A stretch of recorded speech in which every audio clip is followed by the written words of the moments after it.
And as you just heard from his voice intro, my guest today on the Paracave podcast is a former rugby league player with the Parramatta Eels, the club that I love, and the New Zealand Warriors and the Manly Sea Eagles. Also represented Tonga as well, and is currently working at the West Tigers in wellbeing and cultural space. Welcome to the Paracave podcast, Mr. Feleti Mateo. Thank you, mate. Thanks for having me. Not a problem. Thank you very much for joining me. Now, growing up, what were the sports that you loved to watch and play growing up? Oh, obviously, footy was big in my household, but I probably played more basketball Okay. than anything. With my two brothers, I grew up in Parramatta area, so we played basketball mostly down at the Ermington courts. Oh, Anyone yeah. that's the local down the Ermo courts there, but yeah, mostly that and a bit of soccer, a bit of everything really. But yeah, but footy was where it's at on the weekends. Yeah, So then, growing up in the Parramatta area, were the Eels the team that you followed growing up? yeah, 100%, man. Yeah. I used to go and sit on the hill with my family when I was a youngster, watch the boys play, and then as I got a bit older, I used to go with the boys I played with. So I grew up blue and gold. I still tell people everywhere I go, I bleed blue and gold.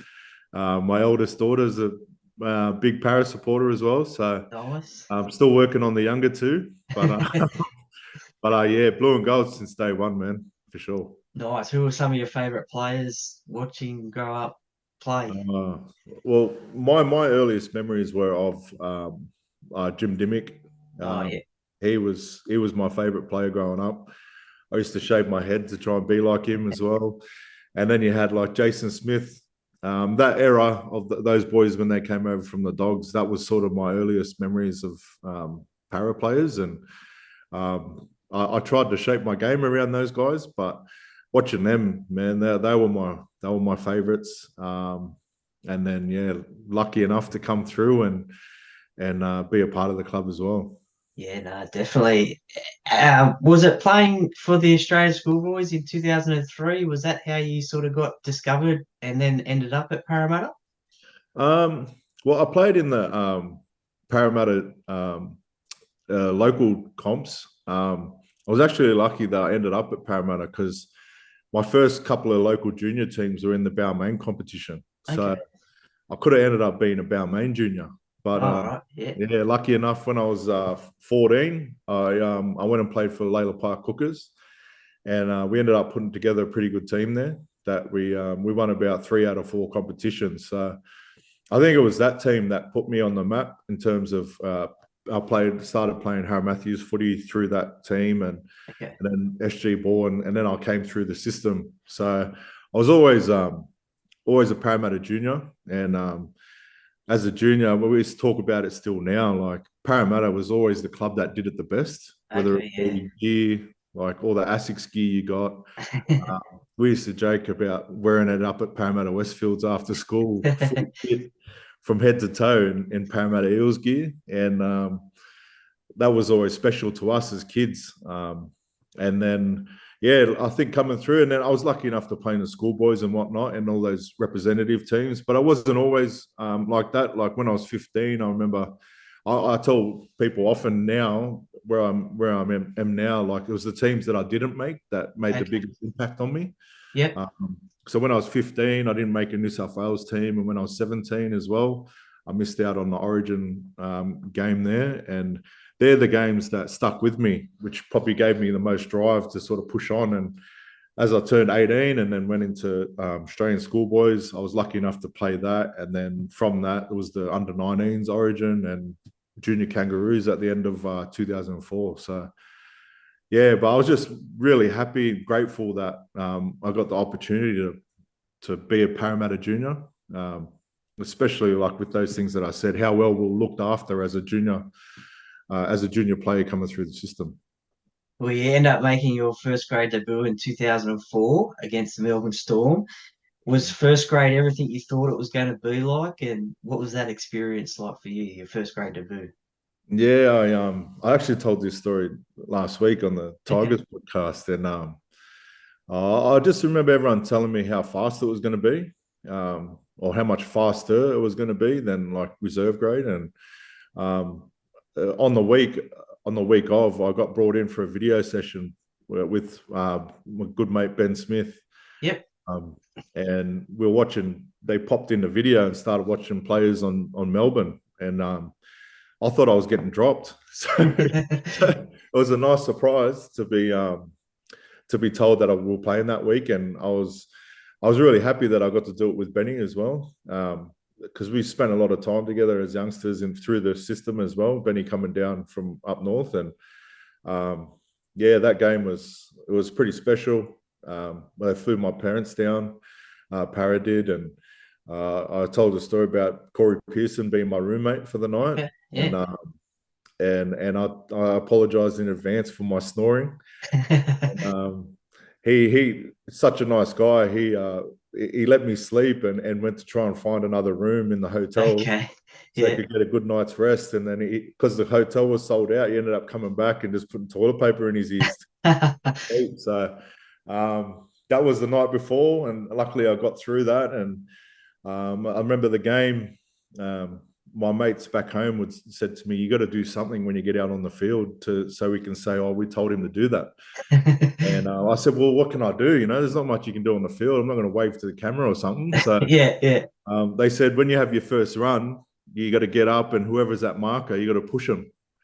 And I said, "Oh, well, what if it starts a fight or something?" They said, "Well, you know, just push enough that we can say we told him to push him." Yeah. Yeah. I ran on the field. I think Johnny Morris got injured, and I came on for him. And I ran across the other side of the field, took my first hit up, played the ball and pushed and looked up. It was Steve Kearney.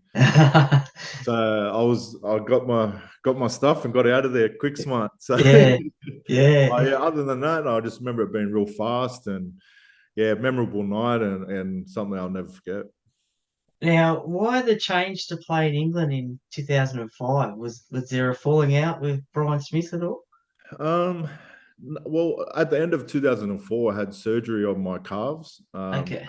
Had a compartment syndrome, which is common amongst Polynesians, and I had that operated on probably I think a week before Christmas. I missed a lot of the preseason. Yeah. I spent a lot of it in the pool with Mark Riddell. Okay. Um, you know, of Polynesian descent, it's hard for us to get around in a swimming pool. So Yeah.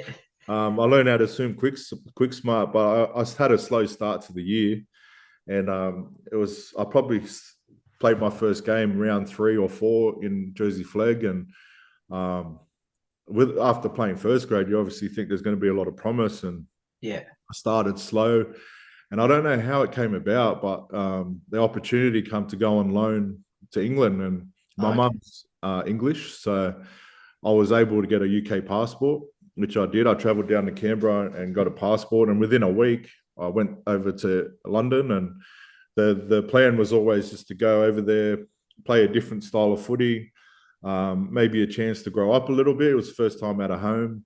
And I think we ticked all the boxes. I went there and played 12 games. I thought I went pretty well. Um, first time out of home, so I learned how to cook for myself, clean everything. So I grew up pretty fast over there, I Yeah. thought, and then I came back, and it was good because I knew I had the mindset that I was coming back to continue my career at Para. So Yeah. there were question marks, I would say. Like I thought, you know, what am I doing as a 20-year-old in England? At that stage, usually they were 35-year-olds going there Yeah. for their swan At the song, end of so the end of their career. So there was some doubt, but you know, I backed myself, and luckily enough, I got to come back and keep playing. What was Brian Smith like for as a coach for yourself early on in your career? Yeah, it's funny because obviously there's a lot of like stories out there about Smithy and the way he went about his business, but for me, I don't really have any memories of him. Like um, as a young kid, I didn't spend much time within that environment, and I was really shy back then too. So I probably wouldn't have said much to him, even if I did. So yeah, I can't remember too much of his coaching and the way he was like, but yeah, he must have been all right if he picked me. So I'm happy with him.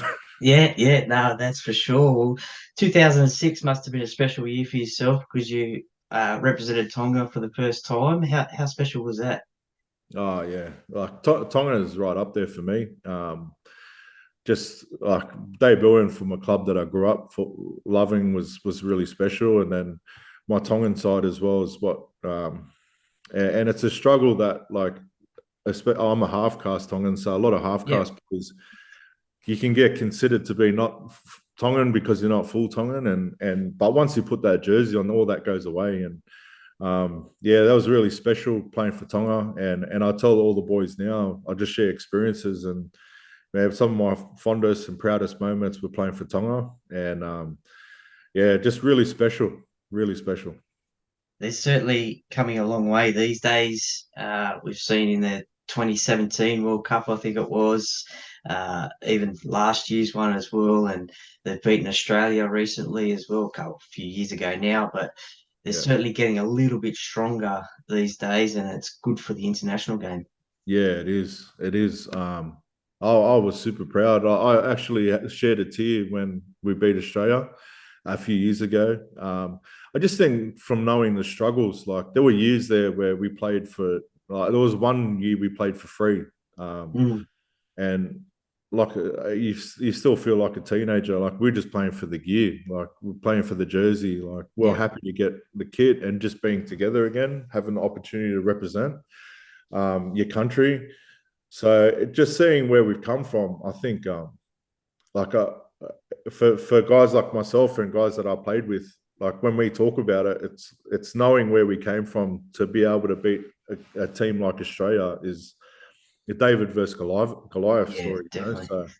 So it means so much to us to see, like even though we're not in the game, like just to know how much it Yeah, means to everyone. So yeah, that was really special. I love where the game's going now, so I hope that we keep building.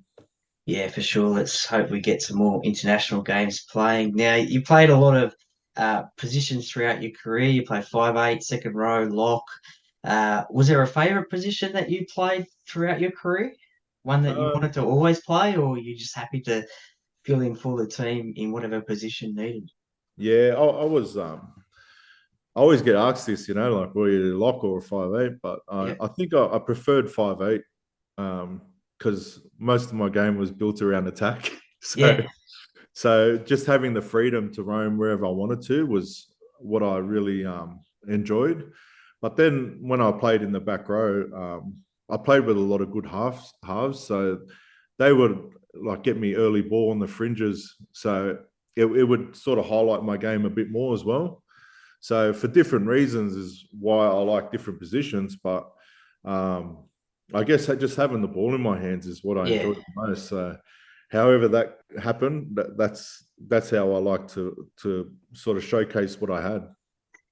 Can you believe the run of 2009? How fun a time was that to play footy? Well, yeah, it's funny that I don't know if not many people would know, but myself, Chris Keating, and Wella Haraki all got injured early in the year that year, and we were out for 12 games for that season. So for a bit of it too, Ando had said to me like, "I want you to go away from the game, sort of like Okay. clear your Yeah. head a bit." So I ended up booking a holiday to Vanuatu with my partner at the time, and Yeah.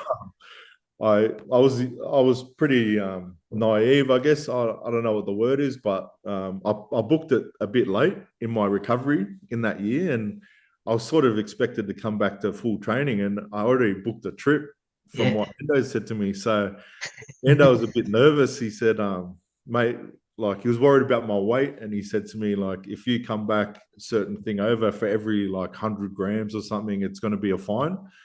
So I remember being in Vanuatu, like watching everything I ate. I trained over there, but then I was watching the run that the boys were going on as well. I remember sitting there watching and just watching Hainsey carve them up. And I was very lucky because I came back to full playing, I think maybe a week or two before the finals started. Okay. Yeah. And to go on that run and then enter the team, like coming back from injury, I thought I was very lucky. And yeah, just to go through that whole run, man, that was a special, special year. Yeah, definitely. Part of that success was the offload game that Parramatta had, and yourself was pretty renowned for an offload or two. Talking before one of your favorite sports was basketball. Was that the influence from that? The your offload game? Yeah, definitely. Um, I put all my uh, ability to offload down to basketball, hand-eye coordination, um, the ability to create space as you have to do in basketball when you're trying to rebound the ball and whatnot. Um, so yeah, I put it a lot down to basketball, and I think over the years is like just looking for an offload is what now I'm trying to find out the mechanics of it and the science of it so I can teach it. Yeah, yeah, I think a lot of it comes down to like, surrounding things. So like support play is massive.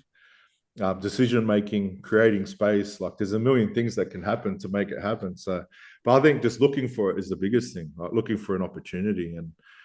And I joke about it. I used to tell people like I just refuse to play the ball. So nah, that was fair a good enough. way to get rid of it. Yeah, nah, definitely. That 2009 grand final, what was the week leading up to it, the game, and afterwards experience like for yourself? Yeah, the week was incredible, man. Like just the whole city of Parramatta, um, and it was so special because I was a Para junior Yeah, and I grew up in the area. You know, I never. I remember the 2001 grand final, and I yeah, was 16 then. So from that to then being a part of it, like man, the lead up, the build up, like everyone was happy. Everyone was so supportive. Like everything was blue and gold, and man, the week was so special. Like I'll never forget it. Especially when like you go to places you've been your whole life up until that point, and then like people that you don't even know supporting, like yeah, saying good luck and just getting right behind you. That was all so special. And then the game for me went pretty fast because I spent most of the first half on the bench, and then I got a little time before half time, and then after half time, I was lucky I made a break, which you always want something special to happen in a big game. So I feel like I was part of like a bit of our resurgence back in the second half, and but just felt short. But I think for me at that time, after the game, I didn't feel like I felt disappointed, but it yeah, didn't really hurt me as much. I was just really grateful to be there. And I remember like after we partied like we did win it. So yeah, yeah, we're going to hold us back. I think just the accomplishment of getting there from where we were earlier in the year and like especially going up against the powerhouse like Melbourne. It was probably a tough ask for us to win, but like we almost did. And like I said, I felt really grateful to be there and to be able to experience that whole week. Do you feel disappointed, annoyed, or ripped off about Robbed, what you yeah, well, yeah, what you found out the year after in 2010 yeah. with the Melbourne Storm Man, I salary tell cap? everyone, I don't care if we lost the game. I'll take the ring. Yeah, I, mate, I'd have it on right now, yeah, but it is what it is. I guess you can't do nothing about it, but it is disappointing. Um, you always want a fair fight, but what do you do? Like I said, I'm just grateful that we had the opportunity. It would have been nice to knock them off and then find out that they did yeah. that as well. So, but I wasn't meant to be, and it is what it is. Yeah.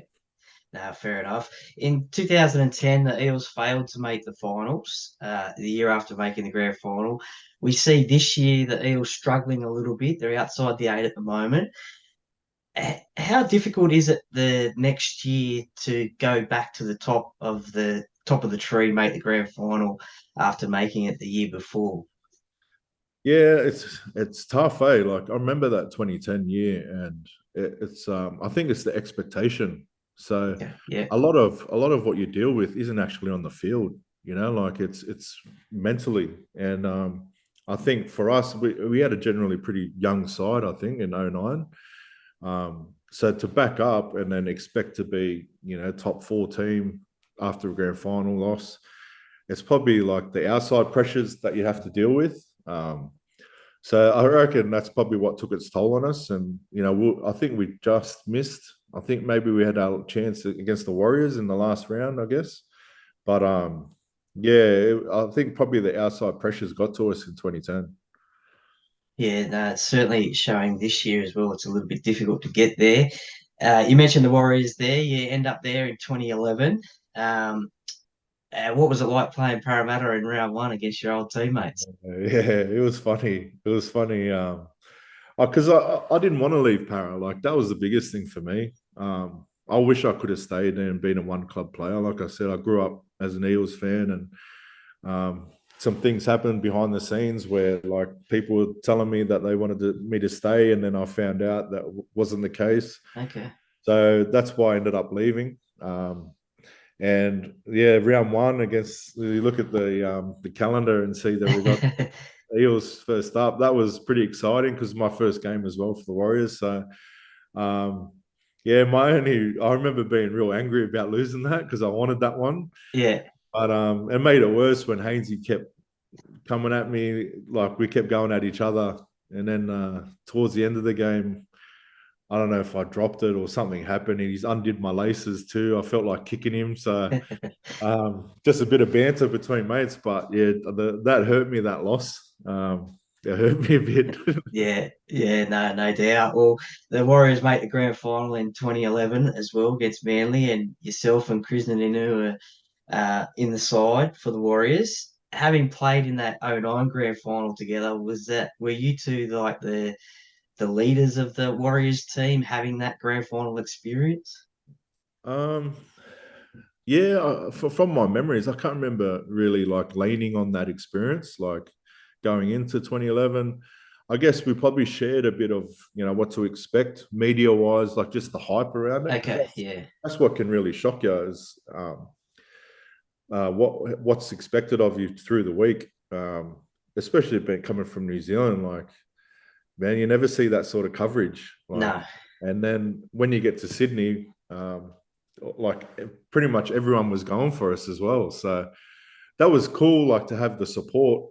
But yeah, I guess the '09 experience sort of for me personally, it made me appreciate it more. okay, yeah, And I enjoyed the week a lot. I think I took the week a lot slower for myself because I felt like the '09 week, like it flew by for me. okay, And yeah. then this time around, I tried to take it a lot slower. But yeah, unfortunately, the same result. Yeah, unfortunately, well, one player who played in that game was Sean Johnson, and he's certainly having a wow of a year this year. Um, how deep in the finals do you think the Warriors can go this year? Oh, I'd like to see him go all the way.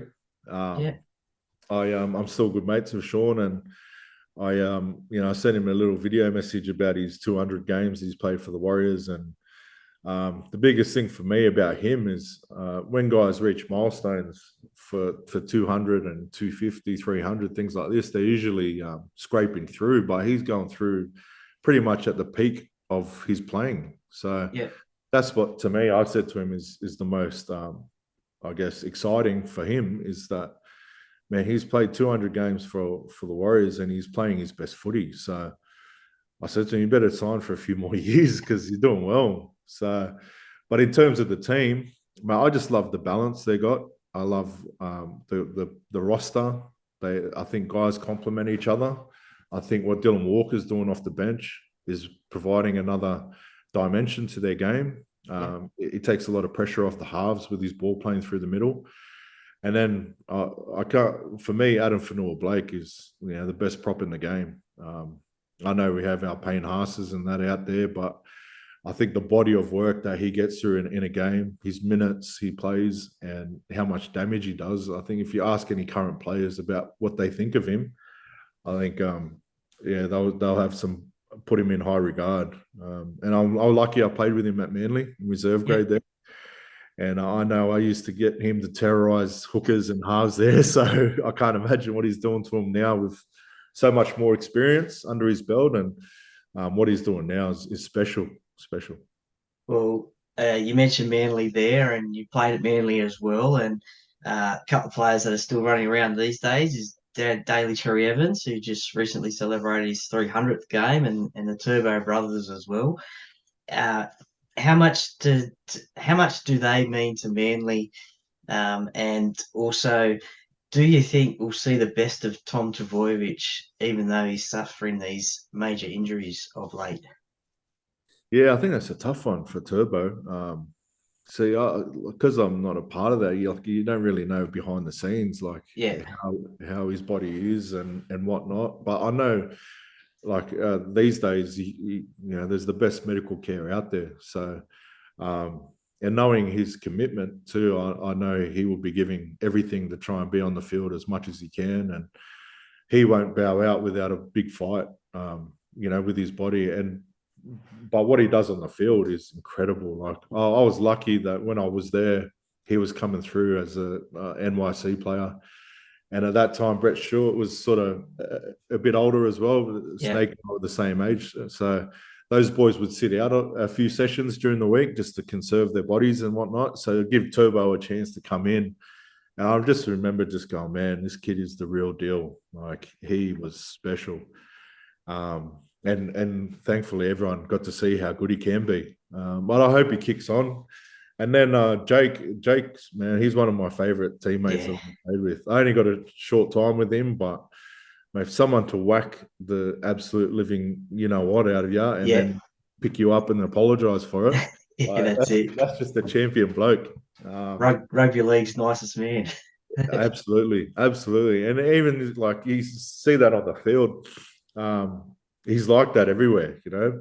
The biggest thing for me with him that I saw this year is his leadership. Yeah, He's generally a pretty shy guy. I think he's definitely grown in confidence. But I saw earlier this year a game against the Tigers. There was some of the young boys having back and forth and saying a few words, sharing words with the opposition. And I saw him grab a couple of young boys and just lay down the law. yeah, And for me, that's a leader.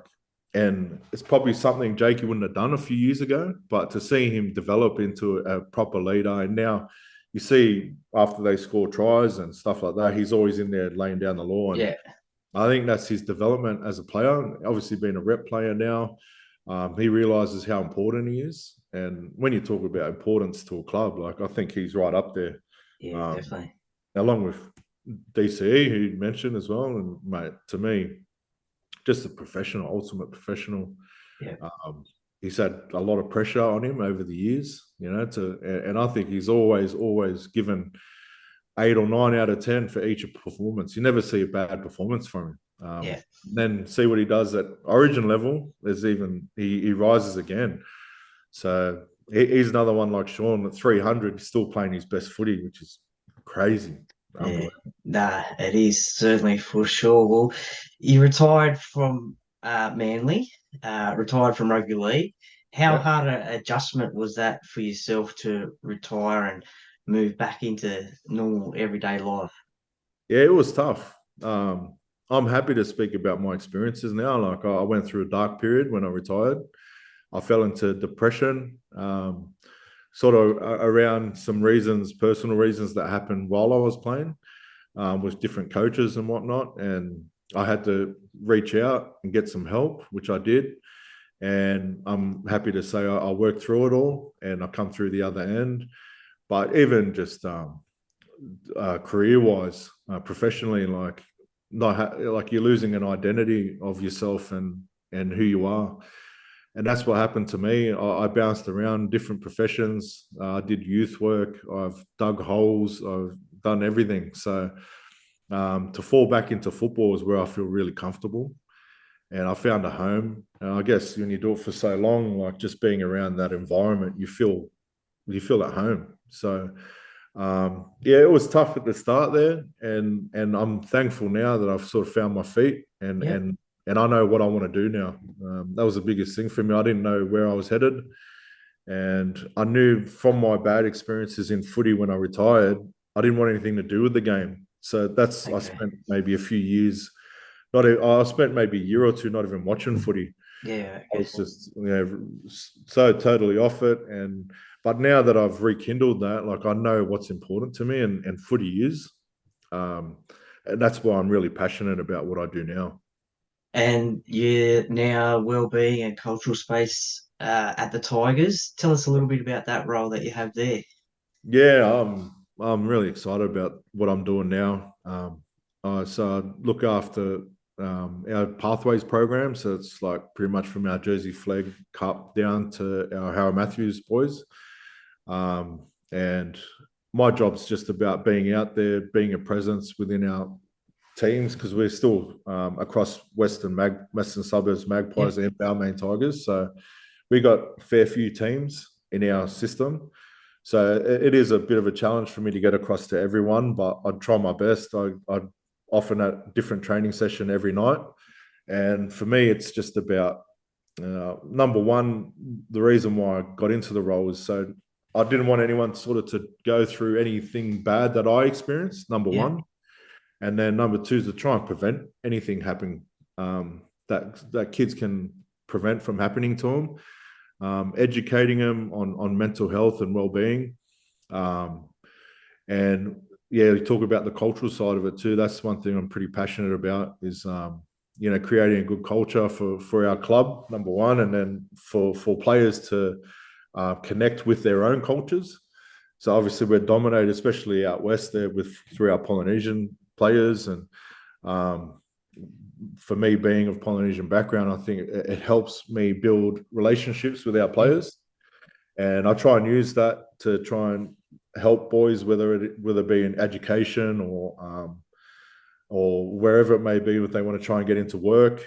There's a million different ways we can try and help. And the part of our role is just trying to find best ways for our kids to flourish. And whether it be on the field, off the field, mentally, physically, whatever we can do, like I said, there's a million ways we try and help. And we just do our best out there. And that's what I'm passionate about now, and hopefully can keep going with it. Well, that's good to see now that you're in a good space and a good mindset and helping others, and wish you all the best in that role. Time for some common league questions. Is there a favourite game that you played in? One that just really stood out for you that you thought, oh, geez, I love that game? Oh, for Para. Or Warriors, or any well, for the Warriors, there's the final series in 2011. There's two games, one against Melbourne that we beat down in there, and then the Tigers at the old SFS there. They were two games that stood out for me. Just hard, grinding games. Again, games weren't expected to win. Yeah. And just to win in those fashion, like in the fashion that we did, just like they're really memorable. Like one's for Para. I love. Obviously 09. There was that Tigers game at SFS again. That was, oh man, that was special. We scored a few tries that still stay on the highlight reel. Yeah. And Chase too. Chase, yeah. The Bulldogs, actually, that one. When we got the Dogs in the finals there in 09, man.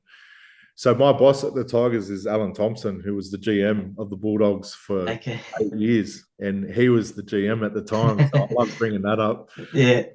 I just remember coming out of the tunnel and seeing home was just split blue and gold. Right? Yeah. And any true Paris supporter knows our grand final was against the Dogs. Yeah, that's it. When we beat them, it's beautiful. That game was, that was incredible. Yeah, certainly it was. Is there a favourite ground that you played at other than your home ground? Paris Stadium. No doubt. With no doubt. That was my favourite stadium. I was lucky. My first game on there was my first ever game, I think, for Harry Matthews. And we played against West, and I scored a hat-trick. So, mate, that's my favourite stadium always. And I tell these young guys, like, you guys don't know what footy stadiums are like until you've been to that old Paris Stadium. It's a shame it's not there anymore, but, on to bigger and better things, I think. That's it. What about a least favourite ground? Was there one that you hated playing at? There was Brookie. I used to hate How'd you go when you played for Manly, though? Yeah, so when I ended up playing for him, I could see why people loved it, and then I could see why people hated it. So I got both sides of it. And when you play for Manly and you go there, like, everyone's very much us against the world, and they embrace that culture. And I think, like, when you buy into it, you can see why. Like, I ended up loving playing there, but before that, I used to hate playing there. I hated it. Yeah, fair enough. That does get a mention a few times from interviewees. Is there a player that you didn't get the opportunity to play with that you would have loved to have played with throughout your career? Man, that's a great question. I always talk about hookers and crafty hookers. I was lucky to play with some really good ones, but I think like playing with Cameron Smith would have been. I did play with him in the All-Star game, Okay, yeah, but like this very small time. I think he would have been really good to play with. Just how much he could create, I thought would have complemented my game as well. So he's probably one. yeah, yeah, no, definitely. Uh, who do you think is the best offloader in the game these days? Oh, wow. Um, I think Big Luch, Leilua, he's got some good offload in him. Wow, that's you put me on the spot there. I think I was getting that one. What Um, about Big Junior? oh, June's definitely. Yeah, he's got a nice one in the pocket there. Ryan Madison's got one as Yeah, well. Um, yeah, there's wow. I don't think it's used enough anymore. okay, yeah. Second Something phase, that yeah, just because defensive systems are so regimented now. I think wrap up that ball. yeah, I think the second phase breaks it apart, right? So yeah, man, you put me on the spot that one. Nah, that's okay. But who was the hardest player to tackle? Petro for me. Yeah, Yeah, yeah. he was hard, like just like literally hard, like concrete. Um, but you had other guys that were like Big Dave Taylor. He was hard, just Yeah, kept motoring through. His legs were the size of tree trunks, so he was hard. But then the little nippy guys too, they were okay. tough. Matt Utai, Yeah. man, you need like Legs three. like tree trunks. Yeah, and small to the ground. So you needed three. But in terms of feet, Roger was, man, he made me look silly one day. His feet was good. But yeah, in terms of hard, yeah, Big Petro was the man. Yeah, no, for sure. Who was the pranksters at the clubs that you played at? And what did they Oh, up to? Jimmy Maloney, number Yeah. one. Number one, he was the worst. One I played a little bit with, but I went to school with was Liam Fulton. Okay. Yeah. He was the biggest prankster ever. What did he get up to? Oh, just phone calls at night, and he would always do the. He would call you and then call someone else, but have the two of you talking to each other without Okay. knowing and Yeah. put phones together. He was big on that one. Um, but yeah, probably Jimmy Maloney was the biggest that I played with. I'm trying to think. I don't remember having any at Para. Probably Fui with him stealing stuff. That was his biggest way of pranking people. Your thongs? Did you get your thongs Bombs, stolen? clothes, everything, anything you could find. Big Philly. He's playing again, I think, this year. Just Yeah, signed another contract I just saw that. The at ageless about wonder. 42 or something, 43. If Ageless that wonder. if that's what his age is. Tongan passport, mate. Could be anything. No worries. We'll wrap things up with a set of six questions. What's your favorite holiday destination?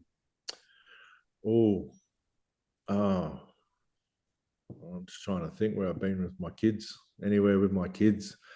Um, Palm Cove, probably. Palm Okay. Cove. Yeah. Yeah, I like it up there. It's peaceful, Yeah. good kids. Or somewhere in Fiji, probably. Okay. Yeah. Yeah. Nice. Favorite sporting documentary or movie? Oh, um, that quarterback I just watched on Netflix Okay. now.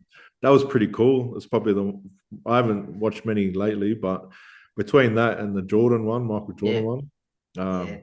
I just love watching how they do it in America.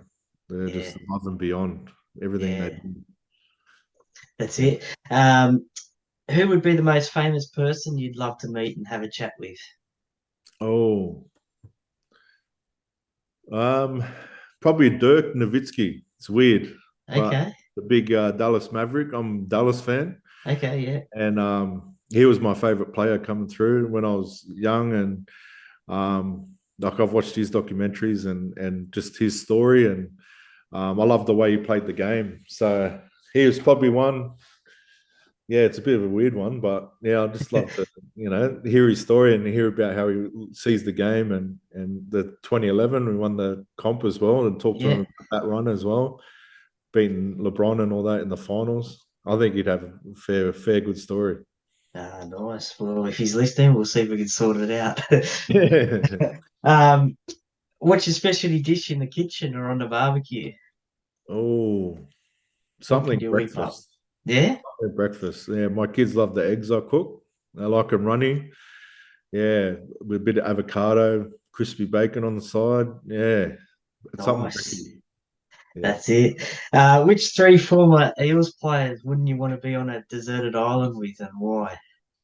Oh, um, Chris Inu, because he's a big kid, and I don't think we'd get much done with him. Um, who else would I want to not want Yeah. to? Probably. Oh, I was going to say Fui, but he might be all right on an island. Get some Okay. coconuts for us or something. It's Tongan experience. Oh man, that's a tough one.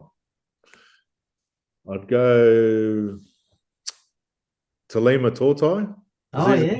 he's another big kid as well. Those two very similar, Chris and Talima. So those two and T Rex, Oh yes. T-Rex Yeah. as well. So the three of them would be pretty hopeless, I reckon. So Yeah. that's my No worries. Fair enough. Favorite musician or band to listen to? Who's your uh, favorite band or musician to listen to? well, at the moment it's LAB, the Kiwi band. That's what I'm pumping at the moment. I love every genre of music, so I could be listening to anything at any day. Old carver music from Tonga one day and Yep. house music from bloody Germany the next. But at the moment, it's LAB. And one last question. What was it like to play with Nathan Highmarsh, one of my favorite Eels? Oh man, I always love telling stories about Hindy. What's your I, go-to Hindy story? oh, oops, sorry, someone. That might be him on the line now. Yeah, sorry. Yeah. Um, he still got me. Yeah, yeah, yeah. Yep. So my go-to Hindy story is so, and it's good because it's a big teaching as well. When I was playing, for some reason, I always, whenever the ball would go away from me, go to the other side of the field when we're defending, for some reason, like I always had Hindy running behind me and telling me not to stop. So, like whenever the ball go away, when you tend to have lazy tendencies, like I had sometimes, I'd start walking, or I'd stand still and just watch the play. And he never stopped moving. Like Okay. he never stopped moving. And for some reason, I always had a memory of him like running by me and saying, "Stop! Don't walk, or keep moving, keep moving, keep moving." And then, sure enough, like he'd always be like chasing blokes and making those cover tackles, Scott Sattler style, but man, his engine was just massive. Like he never stopped, um, and even to the where we had sports scientists come in and test him and do the VO2 max test on him and just say, man, his capability to work under pressure and without breath is unbelievable. Like he had these scientists like amazed, Amazed. amazed, like um, and man, he was just really good to play. Like just you just felt so secure and safe with him. That wasn't until he mucked my elbow up once. I made a tackle. He was next to me, and then he came in and just 100 mile an hour and popped my arm, and my elbow got injured, and I had to Oh get no. surgery. So, but most of my memories of Hindy just unbelievable. Man, I think and what he did for the club too. Like man, he when you talk about important people to clubs, I think he's right up there for Para. Yeah, definitely legend of Parramatta. And as I said, one of my favourite ever Eels to play the game. Well, Feleti Mateo, thank you very much for joining me today on the Paracave podcast. I really enjoyed the chat. I hope to catch up one day. And as I said, you played at the club that I love, the Parramatta Eels, and hopefully we can catch up today one day and say good day and Yeah, all the best at the Tigers with your role. And uh, thank you very much for joining me today. No, no worries, man. Thank you. And I've seen your setup with all your para stuff. And man, as a kid, man, I would have loved to come into that Parramatta Eels wonderland that you got there. But no, I appreciate you having me and supporting the club. Like I guess you bleed blue and gold like I do. So I appreciate you having me and thanks for the chat. Well, you're welcome anytime at the Para Cave, so we'll sort something out. No, good. Thanks, Troy. Thanks, mate. Really appreciate that. No, all good, Um, mate. Thanks for that. yeah,